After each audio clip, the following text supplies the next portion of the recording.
Chapter 2 of the Lancashire Witches. This recording is in the public domain. Reading by Andy Minter. The Lancashire Witches, a Romance of Pendle Forest, by William Harrison Ainsworth. Introduction. The Last Abbot of Whalley. Chapter 2 The Eruption. Demdike went a little further down the hill, stopping when he came to the green patch. He then plunged his staff into the sod at the first point where he had cast a tuft of heather, and with such force that it sank more than 3 feet. The next moment he plucked it forth, as if with a great effort, and a jet of black water spouted into the air. But heedless of this, he went to the next marked spot, and again plunged the sharp point of the implement into the ground. Again it sank to the same depth, and on being drawn out, a second black jet sprung forth. Meanwhile, the hostile party continued to advance up the dry channel before mentioned, and shouted on beholding those strange preparations, but they did not relax their speed. Once more the staff sank into the ground, and a third black fountain followed its extrication. By this time the royalist soldiers were close at hand, and the features of their 2 leaders, John Braddyll and Richard Assheton, could be plainly distinguished, and their voices heard. "'Tis he! 'Tis the rebel abbot!" vociferated Braddyll, pressing forward. "We were not misinformed. He has been watching by the beacon. The devil has delivered him into our hands." "Ho, ho!" laughed Demdike. "Abbot no longer. 'Tis the Earl of Poverty you mean," responded Assheton. "The villain shall be gibbeted on the spot where he has fired the beacon, as a warning to all traitors." "Ha, heretics! Ha, blasphemers! I can at least avenge myself upon you," cried Paslew, striking spurs into his charger. But ere he could execute his purpose, Demdike had sprung backward, and catching the bridle, restrained the animal by a powerful effort. "Hold!" he cried, in a voice of thunder, "or you will share their fate." As the words were uttered, a dull, booming, subterranean sound was heard, and instantly afterwards, with a crash like thunder, the whole of the green circle beneath slipped off, and from a yawning rent under it burst forth with irresistible fury a thick, inky coloured torrent, which, rising almost breast high, fell upon the devoted royalist soldiers, who were advancing right in its course. Unable to avoid the watery eruption, or to resist its fury when it came upon them, they were instantly swept from their feet, and carried down the channel. A sight of horror was it to behold the sudden rise of that swarthy stream, whose waters, tinged by the ruddy glare of the beacon fire, looked like waves of blood. Nor less fearful was it to hear the first wild despairing cry raised by the victims, or the quickly stifled shrieks and groans that followed, mixed with the deafening roar of the stream, and the crashing fall of the stones which accompanied its course. Down, down went the poor wretches, now utterly overwhelmed by the torrent, now regaining their feet, only to utter a scream and then be swept off. Here a miserable straggler, whirled onwards, would clutch at the banks, and try to scramble forth, but the soft turf giving way beneath him, he was hurried off to eternity.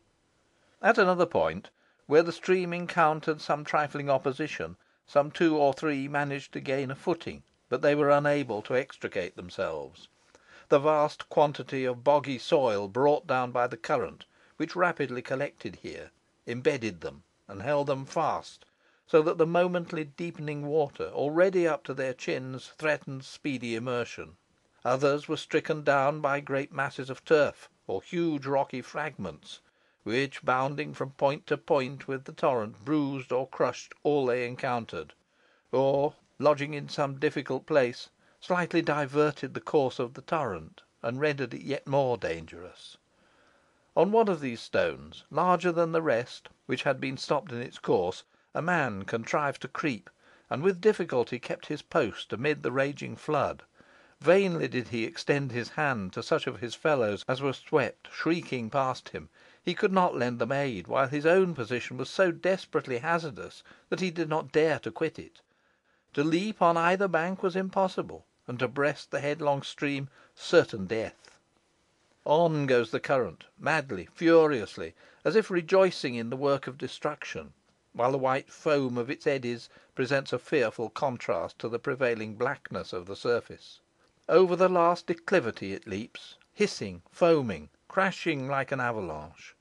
The stone wall for a moment opposes its force, but falls the next, with a mighty splash, carrying the spray far and wide, while its own fragments roll onward with the stream.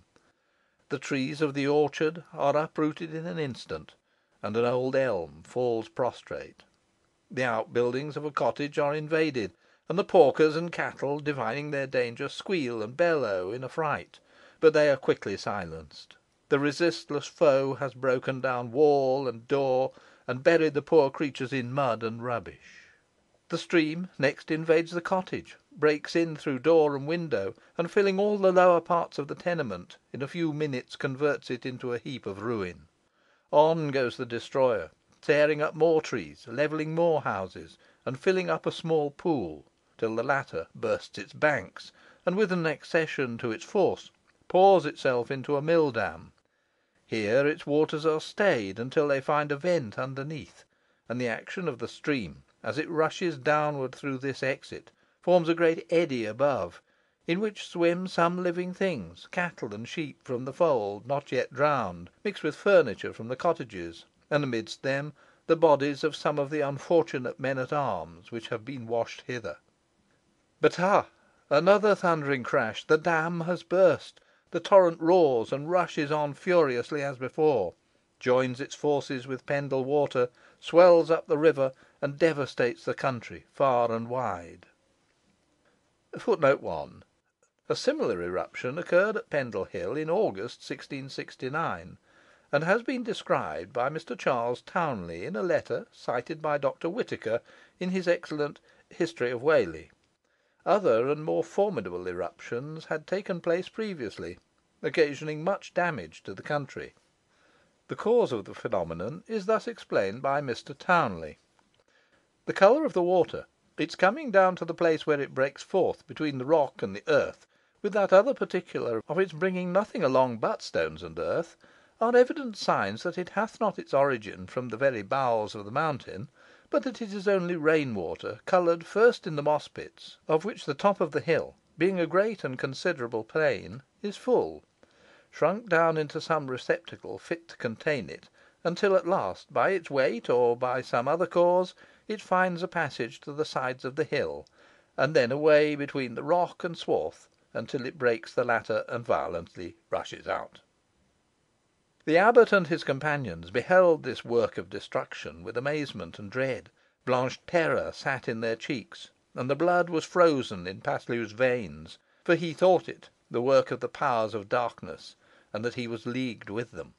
He tried to mutter a prayer, but his lips refused their office. He would have moved, but his limbs were stiffened and paralysed, and he could only gaze aghast at the terrible spectacle. Amidst it all, he heard a wild burst of unearthly laughter, proceeding, he thought, from Demdike, and it filled him with new dread. But he could not check the sound, neither could he stop his ears, though he would fain have done so. Like him, his companions were petrified and speechless with fear. After this had endured for some time, though still the black torrent rushed on impetuously as ever, Demdike turned to the abbot and said, "Your vengeance has been fully gratified. You will now baptise my child?" "Never, never, accursed being!" shrieked the abbot. "Thou mayst sacrifice her at thine own impious rites. But see, there is one poor wretch yet struggling with the foaming torrent. I may save him." "That is John Braddyll, thy worst enemy," replied Demdike. "If he lives, he shall possess half Whalley Abbey. Thou hadst best also save Richard Assheton, who yet clings to the great stone below, as if he escapes, he shall have the other half. Mark him, and make haste, for in 5 minutes both shall be gone." "I will save them if I can, be the consequence to myself what it may," replied the abbot. And regardless of the derisive laughter of the other, who yelled in his ears as he went, "Bess shall see thee hanged at thine own